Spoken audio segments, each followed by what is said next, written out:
Gentlemen, G'day. welcome to the Carnage house. Good to have you both. That's how you say it, Carnage. Hey? How you say it? Carnage. Carnage. Carnage. C-A-R-N-A-G-E. Pretty sure I'm dyslexic. That's okay. Well, we can talk about that. Guys, you're rowing 5,000 kilometres for charity. It's a long, long way. I think a lot of people probably don't even realise how far 5,000 kilometres is. I don't think we Yeah, I was saying, I don't think we I don't think you guys do. Can't fathom it. Let alone rowing it. Mm. Why? Why are you guys rowing? Do you want to take the first one? Why not? Well, I think there's a few reasons. Sort of to give back would be sort of my big one. So we're doing it for charity, we're doing it for a cause. There's obviously sort of a selfish reason of like, we could have picked a lot of things to do, but we chose to push our limits in a sporting sense. Absolutely. It's certainly twofold with being able to have a great opportunity to give back and raise awareness for a cause that we're passionate about, but as well as really push our limits, which we've been lucky enough to do through our rowing experiences in the past, like as an example, and we found a great benefit in that. So this is certainly a step up and nothing like river rowing, but it's just we all find four guys who found it really exciting to take on something like this, and again the opportunity to really give back to mental health, and that's the space that we chose that we can leverage what we're doing for other people. Yeah. So, I mean, obviously you mentioned mental health, and so what is the charity that you guys are raising money for? So we're raising for money for Livin. So they're a mental health charity based out of Burleigh Heads in Queensland. Started up with about three guys who their fourth friend passed away because of mental health. Basically went around saying he was fine, nothing was wrong. Then one day obviously didn't turn up. So obviously an incredibly sad story that they saw an opportunity to start and do something about it. So they started Livin, which is designed to break the stigma around mental health. And that's something when we were looking for a charity to partner with, we were like, that was pretty awesome and community vibes they had. And it was really about mate to mate. Young. Yeah. Yeah. It was about mate to mate and just having that conversation with your friend, because what we saw as well is people aren't really ready to go out to a service provider, ring helplines as much. Obviously they do, but it's not as much as it's easy to see a mate who's struggling and say, are you okay? Or have that chat, which is always a bit of a tough conversation. Like I've had to have a few of those and they're never easy. You don't really know how to bring it up, or you have to kind of orchestrate a right time to have a conversation like that. So that's something we really want to push throughout our campaign is, pulling mates aside and having that first conversation. And it goes with sort of the keeping fit, keeping active, like some of the events we want to have, and getting people together in a community aspect as well. Yeah. So you guys have set the guiding $250,000. You guys want to raise. I think you're up to about $6 or $7 grand, which is unreal so far. Yeah. A bit more now, but yeah. A bit more. Okay. but yeah, still a long way to go. What are we up to now? Nearly 12, 13. Nearly 12. Yeah, Okay, we got a $5 grand donation the other day, which is really generous. Okay. But people are getting around this, and a lot of a bulk of our funding will initially come from corporate sponsorships, and that will get us to our 250 goal. Yeah, right. And then further, which is kind of the cost of our campaign, and then further than that, we want to raise $500,000. So that's down the track as well, but that's our end goal is $500 million, all to go to charity. Yeah. But just to enable our campaign, we need to cover our costs. Yeah, 100%. Yeah. 100%. So how much does it actually cost for your campaign, realistically? About that. $250,000. The boat gets resold. Yeah, so there'll be a net of about 100 to 30 around about of expenses. That's with the reselling of the boat. So the boat's about $100,000 second hand. Really? So yeah, they're expenses and pieces of equipment. But they're important, right? Yeah. Like you don't want to skint on the. They're like the fifth member of your team, So that's with all the equipment: solar panels, water maker. Yeah. Well, we might go into that. We'll go into that in a minute. But like in terms of what the actual charity does, is going to do with that money, right? Yeah. So what do they actually do, like on a day to day? How are they actually helping people? Yeah, well, breaking the stigma is sort of their motto. Yeah. But they sort of the actual efficacy that they create is through education at schools. Yeah. So they'll go to, I think, high schools, primary schools, and present to. So they have like a 45-minute facilitated workshop where the professional comes in, and they offer that in schools at free of charge, as well as workplaces. So the cost of each program is about $1,500, and that's incorporated, like as soon as you talk to them, all the administration fees, travel fees, like the whole shebang. Yeah. That's like, so every $1,500 they make, they can put on one of those educational programs. Right. And that's what we, throughout our campaign, especially next year, is we really want to get that into many schools around Sydney as we can, facilitate that a bit more. So that's where the dollars go. They go to basically putting into schools, and the workplace ones can't pay for themselves because the company has to pay for them. So it's the school ones that we're kind of focused on with that. So yeah, every $1,500 we raise for them, it's going to be able to put a school or put a facilitator into a school. Yeah. Yeah. No, that's awesome. That's awesome. Because it sounds like they're actually going in there, and Yeah. it's not one of those charities where it's like you give the money and kind of you never really know where it's going. Like you can, it's got to change. It's 15. Getting to people early is important as well. Yeah. You get a school age rather than like making sure that there's mentors for people and that there's people they can talk to.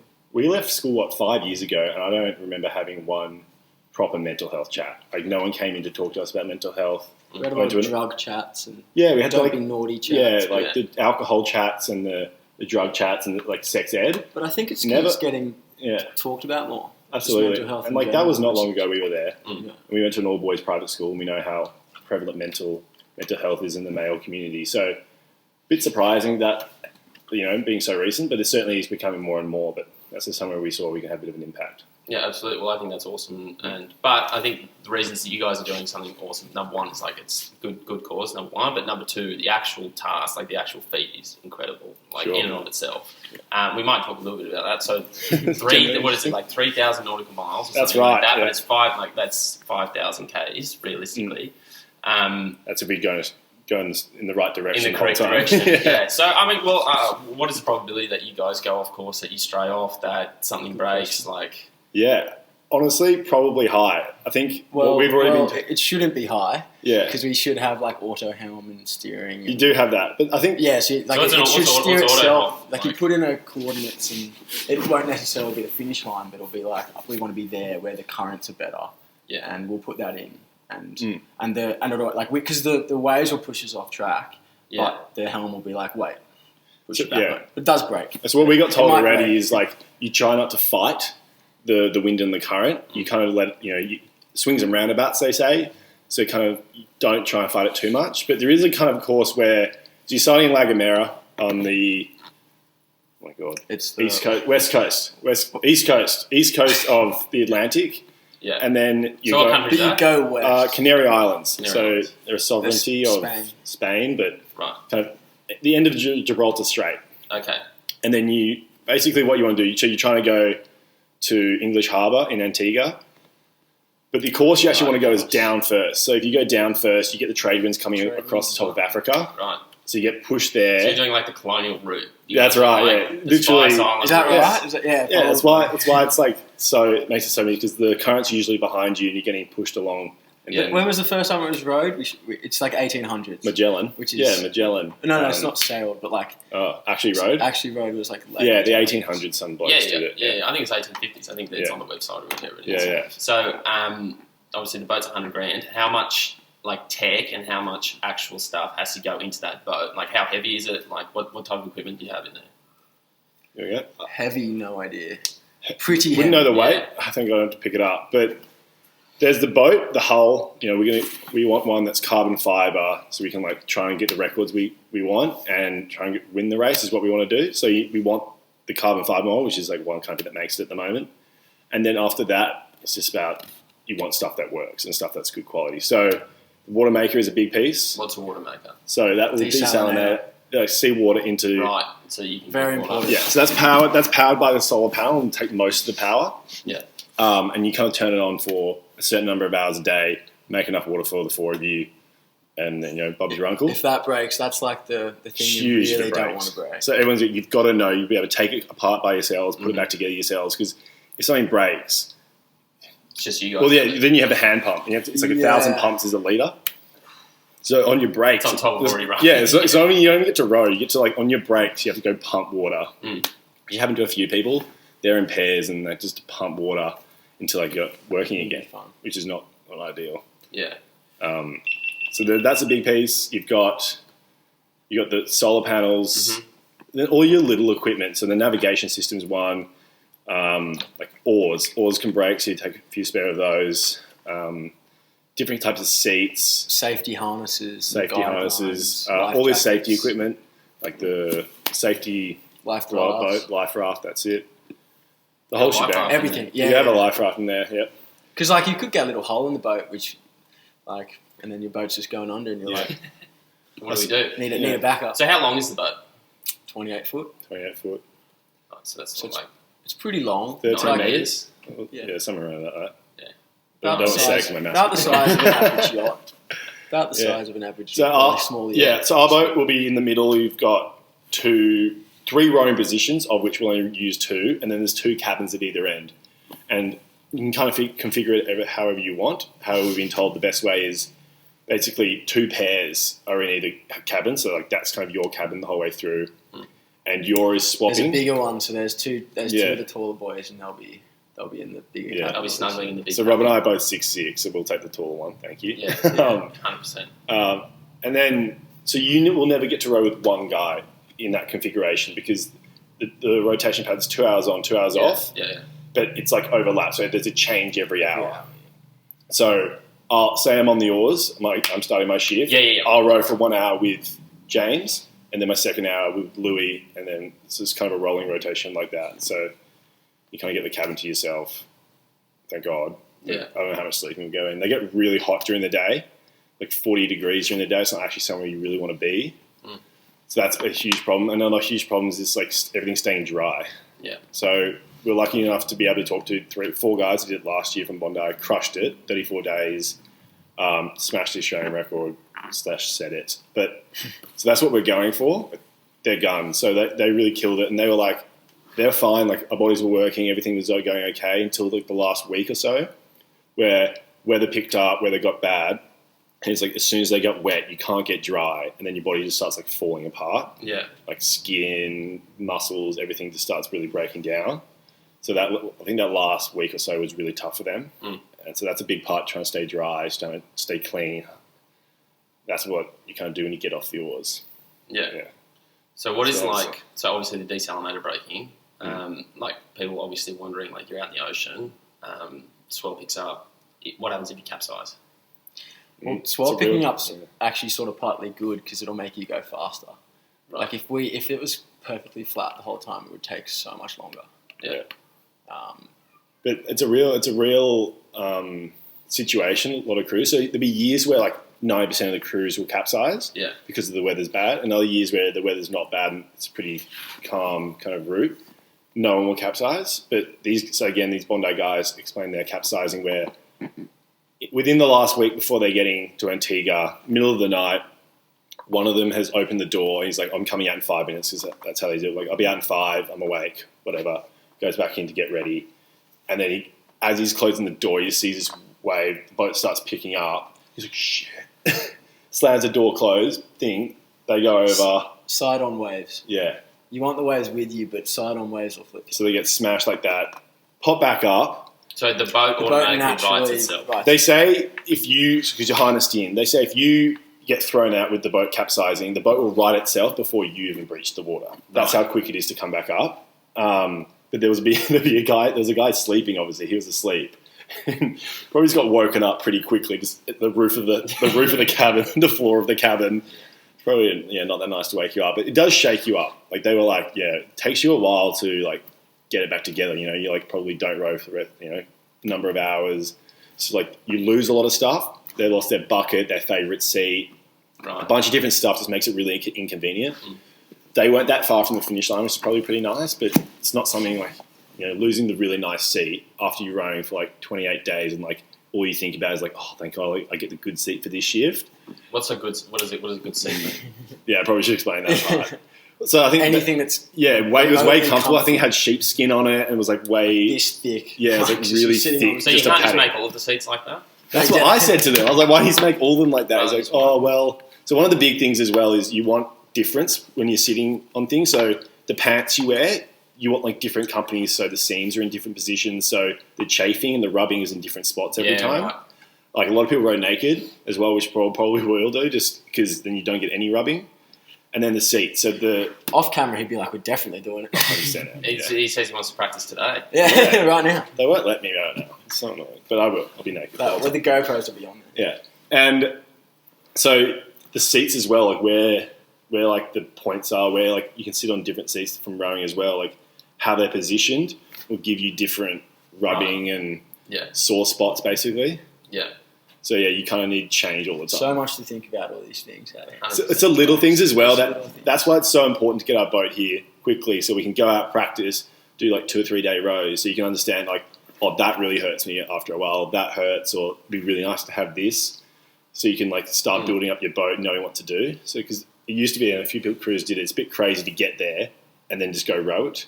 It's fairly stupid in my opinion, as well as like you just don't want to do that. You want to be like, oh, my body does this, I get seasick. People will rock up not having rowed on rough water and then just get in there and then 2 days in can't move because they're so seasick and just haven't eaten, you can't eat and just haven't taken precautions and have to get lifted out. So not an idea if you're going to raise a lot of money, tell them you're doing it and then make it 3 days in.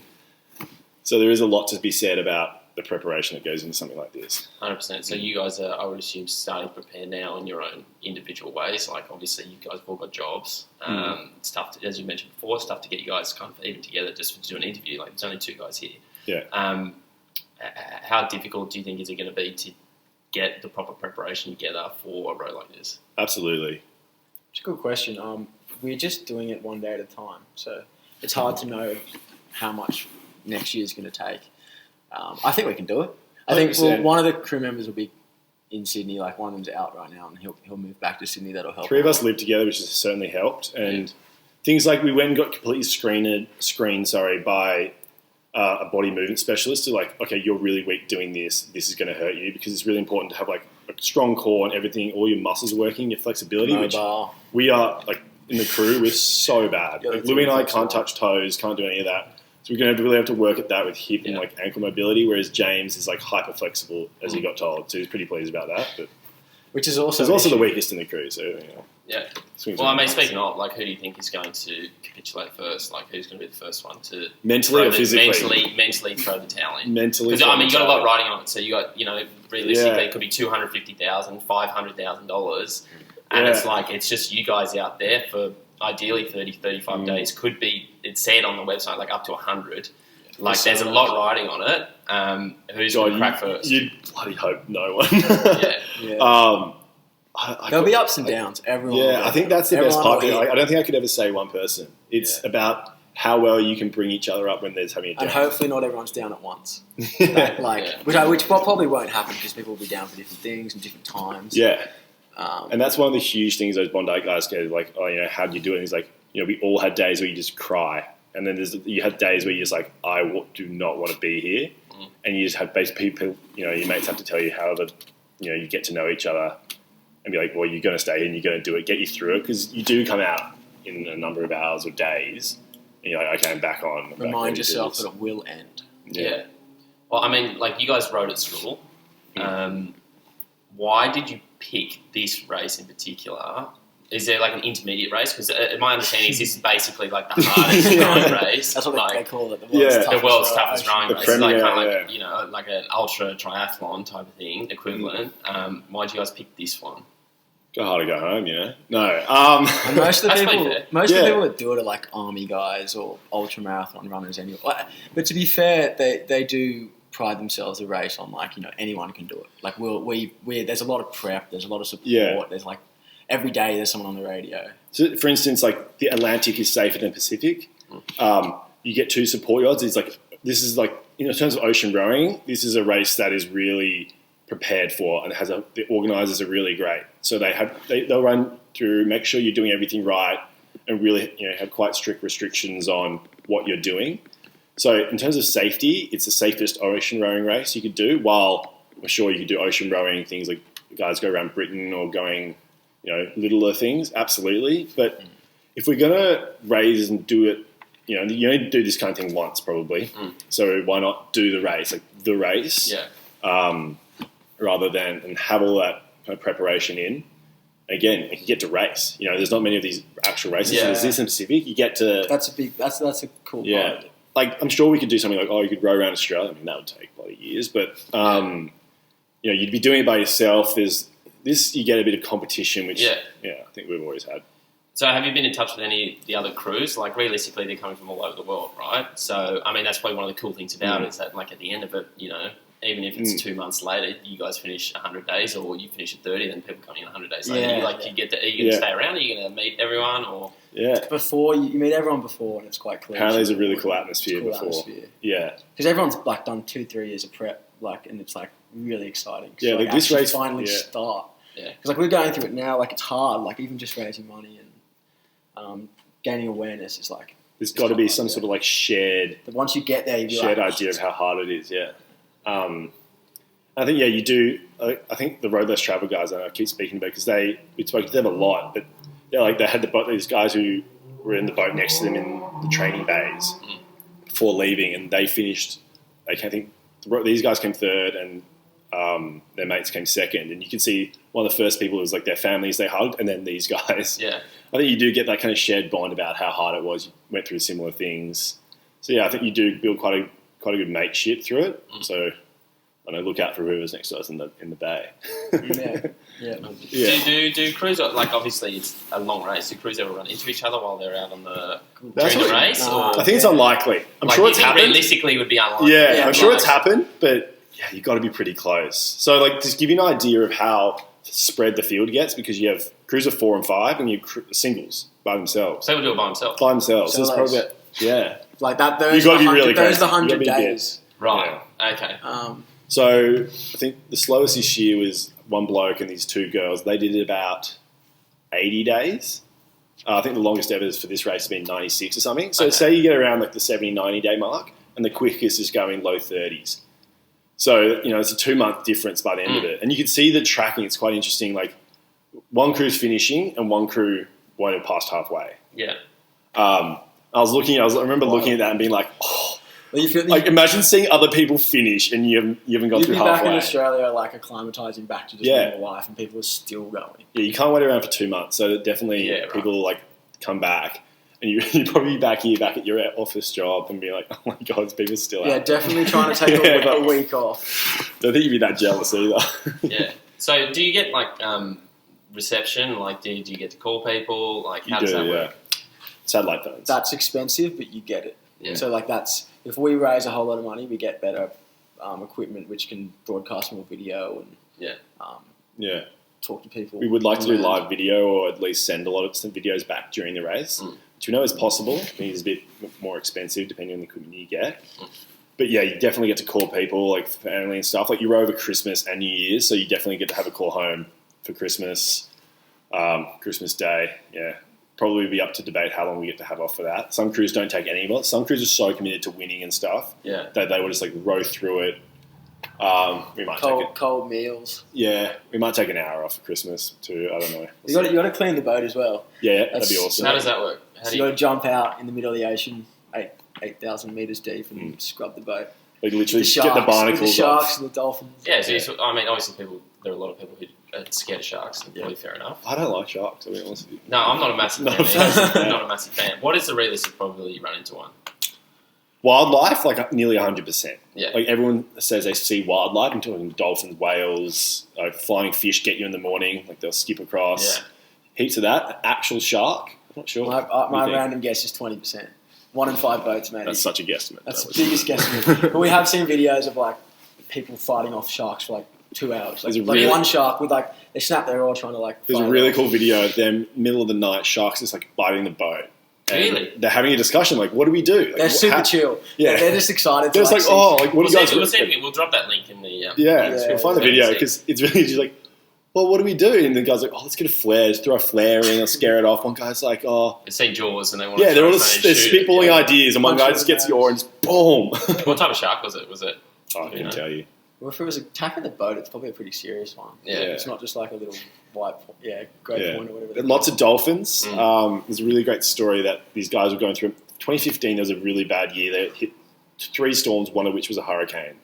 And when a hurricane came through, basically, every morning you have a meteorologist call up and they go, yeah, this is coming through. These are your conditions for today. And they're like, okay, look, really bad storm coming through. You're going to have to, like, we're telling everybody to hold up. So basically, that's when you put your power anchor out, keeps you in the right direction to the waves. It keeps you front onto the waves so you're not going to roll, hopefully. Yeah. And then basically get in your cabin and just sit there. And they'd sit there for 3 days, just in their cabin. While this hurricane was going through. Yeah, while there's this huge waves rolling around, during the day it'd be so hot. Because imagine just being like melting hot, like 40 degrees in your cabin. So the cabin comes all the way across? Yeah, and there's like a little like sky. a canopy fully type of thing? enclosed. Yeah, right. It's a little room. Yeah, so they had 3 of those. So in this thing, 3 days in their cabins. And he said the worst part of that was like, it's the fact that you're going from rowing 2 hours a day to everything and then just sitting there. So all your muscles in your back are spasming, not liking what's going on.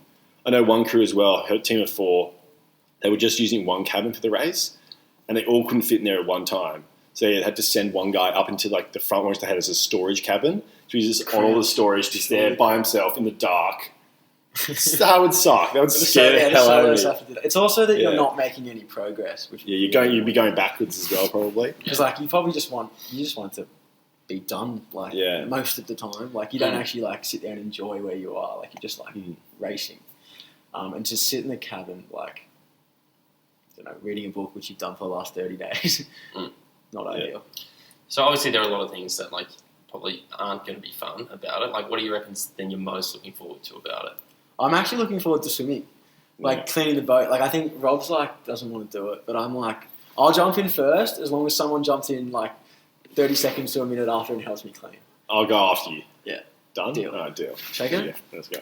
You're going to make progress. Yeah. It's good teamwork. That's good teamwork. It's like a little workshop for us, This is actually. a nice little venting workshop. Obviously the other 2 guys are slack, like they didn't want to do the interview. We know that. That's all right. That's right. Oh, You guys yeah, can pick up the slack. How long does it take to clean a boat? Apparently an hour. Really? And it takes an hour. So you literally get one of those little spatula things and have to like scrape off everything. Yeah. So obviously there's a fair bit you guys like are still working out / like it's just going to be one of those things that you'll figure out when the boat comes. Yeah. Do you reckon there's going to have to be stuff you figure out whilst on the boat, or are you hoping 100%, that you're going to have it all down pat already? That's got to be. That's actually like the thing you need to be able to practice for. You can do all the preparation. Yeah, you want to be as best prepared. Sorry, but it's things that go wrong and then like conflict starts. It's like how do we have a really good plan in place for basically everything, including what happens when we have conflict. Like that's the scary part about like us. Me, like James likes to annoy me. Like that's like his thing. Like, we've been friends since day 1 of year 7, like 13 years old, and he just gets under my skin. And I'm so close just to like already push him overboard. So I mean, and I'm probably the stubborn one. Yeah, Sam could be the bossy one. Yeah, we all have our little things, but we're all really good mates. Have known each other for a while, living together now. Which will help. I can help heaps. Yeah. So yeah. If you leave your dish out, I'm not going to get too mad at you. I ate Louis' onion one time. I was not happy. Touchy subject. 30 days though. Like in terms of food, how do you manage food? Like food, it's all on the boat. So we carry everything. Yeah. 50 days worth of food, probably at least. You definitely have to carry a certain amount more. Than you require. That's like again a requirement, and you have to do per kilogram of weight. You need X amount of calories per day. So I'm a heavy set individual these days. So I'm going to carry like 6,000 calories a day rather than. How much weight? I'm trying to lose weight as well. Yeah, it's a good exercise. Right? A lot of weight. So how much? You'll lose 20 kilos. I reckon I'll lose 20 kilos. So they say on average is 12, but that's going to be including a lot of people. I think being slightly younger, me carrying more weight than I should, as well as. Depending on, I guess it just depends as well as on what you're eating, what your plan is. But someone told me they lost 22 kilos. This is a hell of a lot of amount of weight. That's a lot of weight. I'll be back around normal if I do that. But So some of the advice they give you in preparation is to get fat. Yeah. Fit but fat. Fit, like get your cardio up. But just, like have a layer of fat because that burns as well.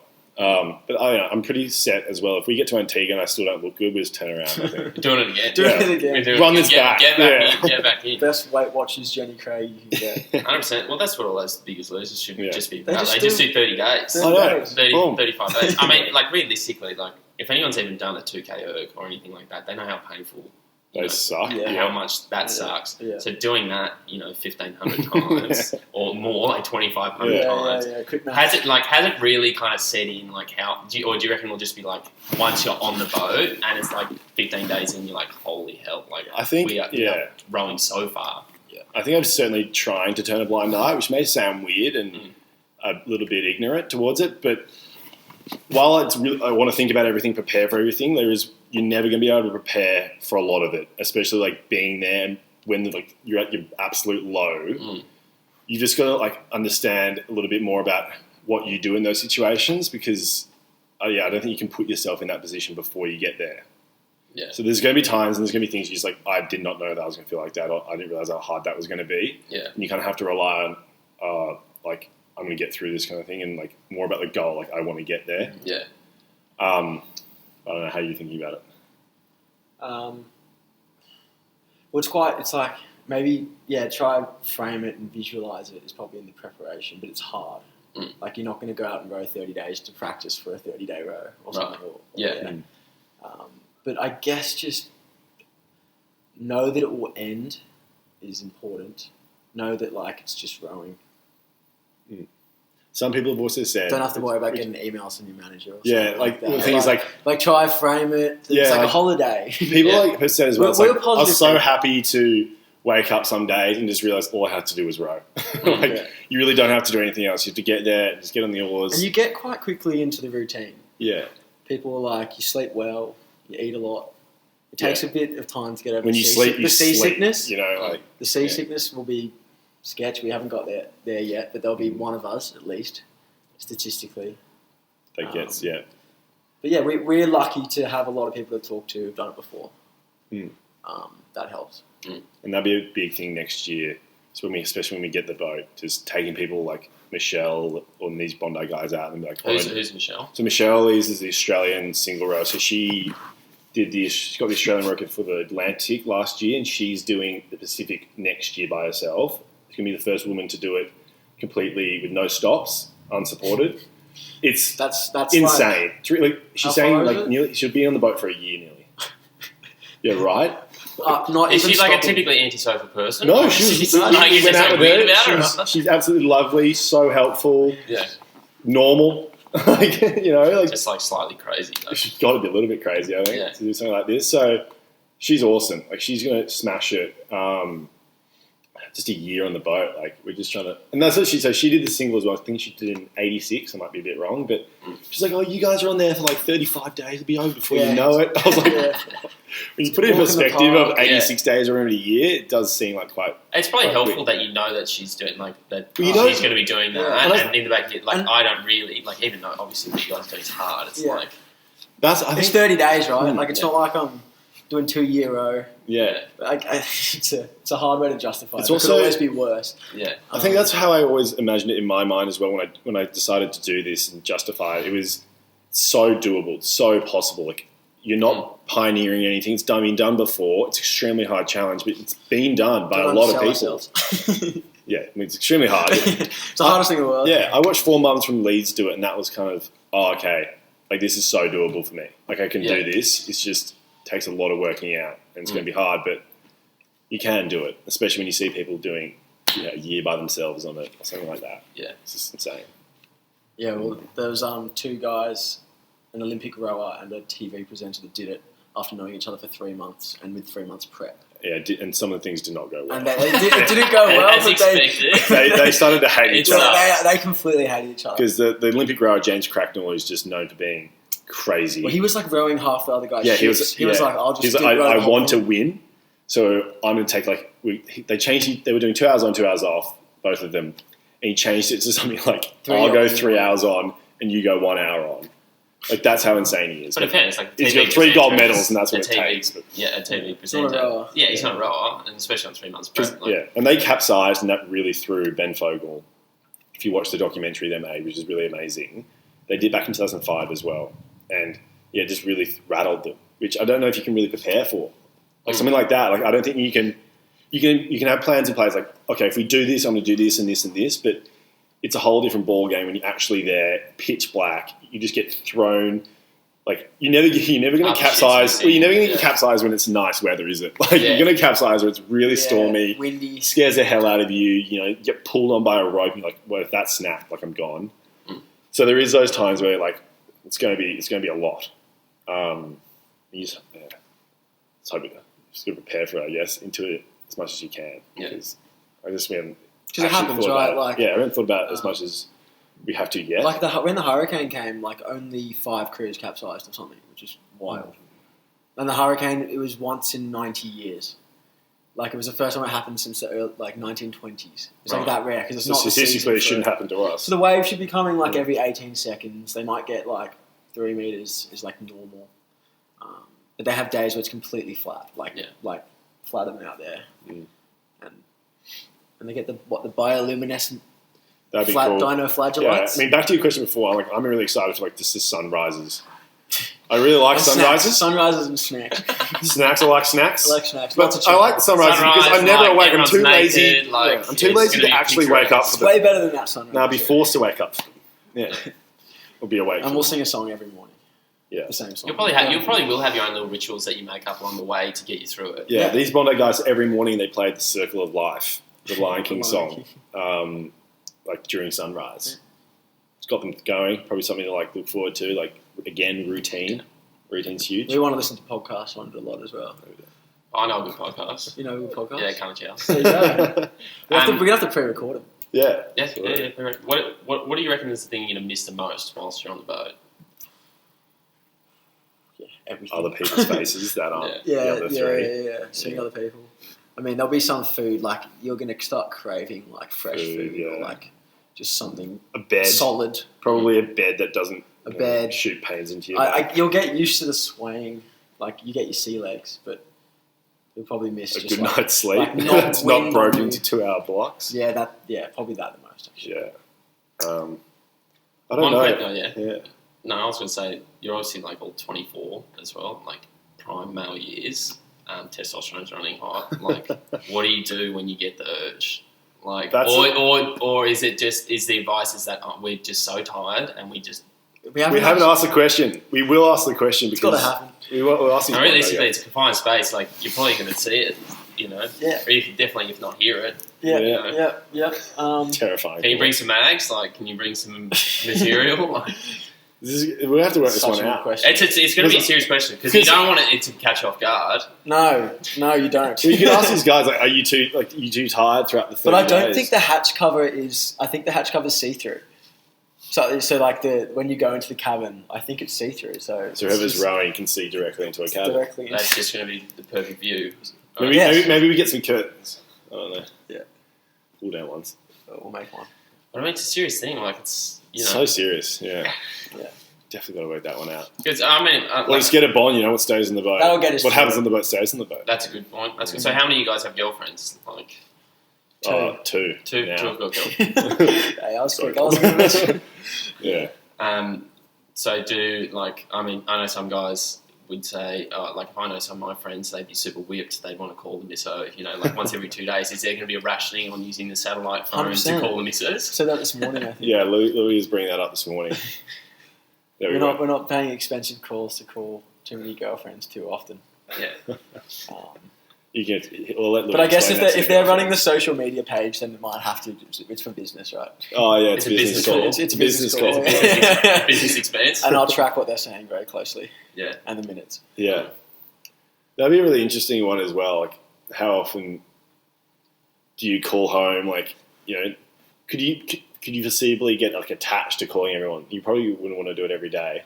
No. It has to be some sort of, Occasional. Well, yeah, you got to ride a line of balance between what you're doing on the boat and keeping it all there, then always thinking about home or thinking about where else and what other people are doing.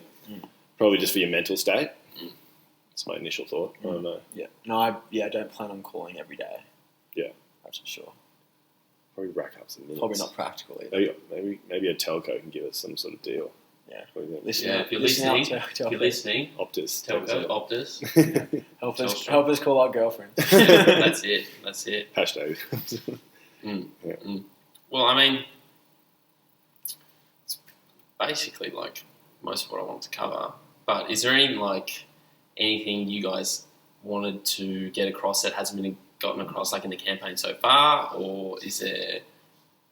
The first one would be we're looking for corporate sponsorship. We're looking for partners, whatever it is, to get on board so we can actually buy a boat, keep it ongoing. So anybody who is interested in what we're doing, loves what we're doing, or just wants to know more, get in contact so then we can, there is a whole value add plan we've got, but I'd love to chat to people who see a value in that. The staff engagement, the client experience, take you out on the boat.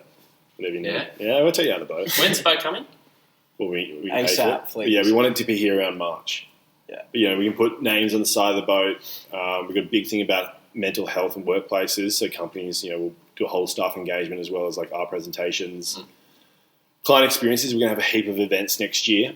Launch parties, charity balls, So there's a huge amount of space for corporates and, I guess, charitable trusts or just individuals and who wants to get, small companies that want to get on board and be a part of this. There's always stuff we can do, regardless of the price range kind of thing. Yeah. So, we're excited to do that part as well next year because this isn't just like a 40-day row. It's a 2-year campaign, really, that is way bigger than what we initially saw. And next year will be huge. There'll just be a lot of events, a lot of mingling and trying to drum up the awareness side for mental health. There'll be a lot of that, as well as the post-race as well. So it'll be a lot. And we love the community support, and we like being involved in the community. And I think that'll be really important once we actually do the race as well, is knowing that we have people behind us. So yeah, we've had heaps of support so far, especially on the media side. Have you been surprised by how many people have reached out, or how many people have sent a message, or people most people have just heard that we're doing it, which is pretty cool. Like the message spreads. Yeah, and it'll only get the momentum will only grow. Exactly. Yeah, and still being 18 months out to get quite a lot of support like that's been really awesome. So just keep building on that, and we can do pretty cool stuff with that. So exciting stuff. Just got to get the boat here. And then we're ready to rock and roll. Sweet. Yeah. Well, I think it's absolutely awesome what you guys are doing. Yeah. A lot of people say they want to help people, and it kind of just ends there. But you guys are actually going out and doing something, and raising money, and actually helping stuff. So I think that's awesome. Congratulations. Trying. Good luck. Well, I reckon we might try and touch base with you guys again, just before, Makes sense, in 6 months, and then hopefully get the other 2 guys here as well, the slackers. Yeah. Get them to show their face on me. It's probably a wise career move not to come to Carnage House, but you guys are obviously. That was PG enough. Yeah, that's good. Like that. No, we'll do some touchbacks and just see how it changes. Yeah. We'll do a post race one and you can see, maybe there'll only be 3 of us. Who knows? Yeah. James might be at the bottom. Because I pushed him off. Yeah. 100%. All right. Well, thank you guys. Appreciate coming on. We'll drop all the links and stuff in the description so people can donate. And any corporates get on board. Hit me up. Yeah. That's right. Cool. Thanks, guys. Awesome. Thank you. Cracking.